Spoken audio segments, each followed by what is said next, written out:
नमस्कार दोस्तों। आज मैं आपको शिव जी की कथा सुनाने जा रहा हूँ। एक दिन शिव जी ने पार्वती जी से कहा, मैं दुनिया का खेल देखने जा रहा हूँ। पार्वती जी बोली, महाराज, मैं भी आपके साथ चलूँगी। शिव जी बोले, पार्वती जी, आप चलकर क्या करोगी? रास्ते में भूख लगेगी, प्यास लगेगी, आप तो यहीं आराम करो। लेकिन पार्वती जी ने हट नहीं छोड़ी। शिव जी पार्वती जी के साथ नंदी पर बैठकर बाजार की ओर निकल गए। शिव जी और पार्वती जी को नंदी पर बैठा देखकर कई लोग हंसने लगे और बोले, जोगी पागल है, बेचारे नंदी को बोझ से मार रहा है। औरत को भी साथ बैठा लिया। थोड़ी दूर जाकर शिव जी पैदल चलने लगे। थोड़ा आगे चले, फिर लोग हंसने लगे और बोले, जोगी पागल है, आप तो पैदल चल रहा है और औरत को नंदी पर बैठा रखा है। थोड़ा आगे चलकर शिवजी तो नंदी पर बैठ गए और पार्वती जी पैदल चलने लगी। फिर लोग हंसने लगे और बोले, जोगी पागल है, स्वयं तो नंदी पर बैठा है और औरत पैदल चल रही है। थोड़ी देर बाद शिवजी एक गाय के पास तकिया लगाकर सो गए। तभी वहां से कुछ औरतें निकल रही थी। वह हंसने लगी और कहने लगी कि यह जोगी तो है लेकिन तकिए बिना नहीं सोता। जब औरतें चली गई तो शिवजी ने तकिया निकाल लिया। थोड़ी देर बाद औरतें जब वापस लौटी तो शिवजी को देखकर बोली, देखो इस जोगी को कितना गुस्सा आता है, हमारे आपस में बात करने पर तकिया ही निकाल दिया। यह बात कहकर औरतें आगे चल गई।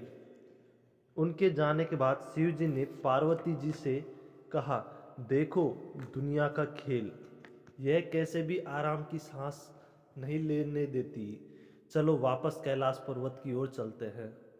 रास्ते में पार्वती जी बोली, मुझे तो बहुत प्यास लग रही है।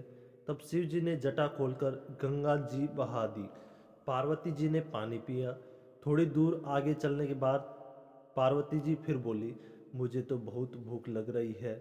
शिव जी बोले, मैंने आपसे पहले ही कहा था कि भूख प्यास के बिना नहीं रह सकोगी। पार्वती जी ने हट कर लिया। शिव जी पार्वती जी के साथ एक बुढ़िया के घर गए और बोले, अलख राम।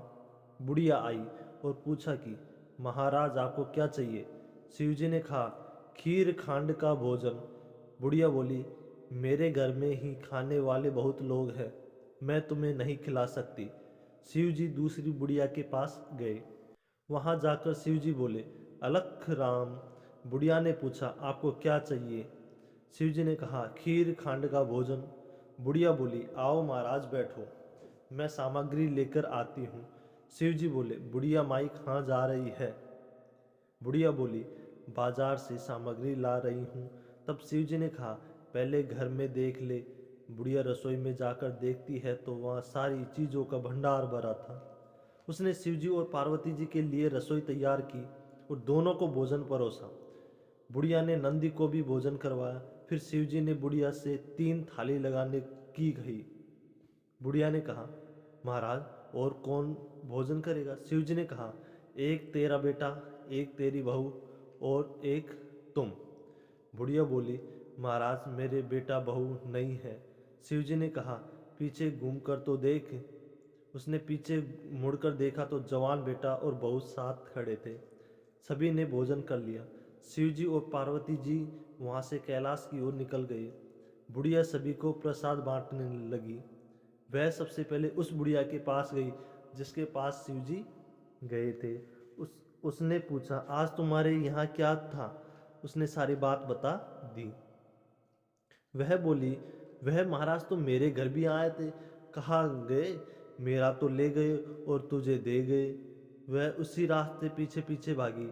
पार्वती जी ने शिव जी से कहा, देखो महाराज, वह बुढ़िया दौड़ी दौड़ी आ रही है। शिव जी बोले, पार्वती जी, आपने तो पूरे रास्ते परेशान कर दिया और वहीं ठहर गए।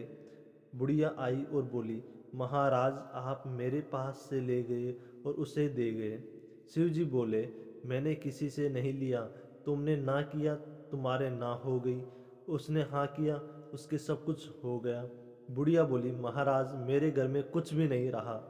तब शिव जी ने कहा कि तेरे धन में से यदि आधा धन दे देगी तो सब कुछ हो जाएगा। बुढ़िया बोली, दे दूंगी। उसके यह कहते ही उसके पास पहले की तरह धन हो गया। उसे आधा धन दे दिया।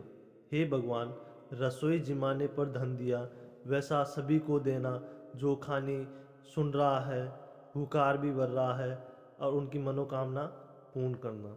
प्लीज़ हमारे चैनल को ज़रूर सब्सक्राइब कर देना। प्लीज़ ज़रूर सब्सक्राइब कर देना। आपके एक सब्सक्राइब से हमें बहुत मोटिवेशन मिलता है, इसलिए प्लीज़ हमारे चैनल को ज़रूर सब्सक्राइब कर देना।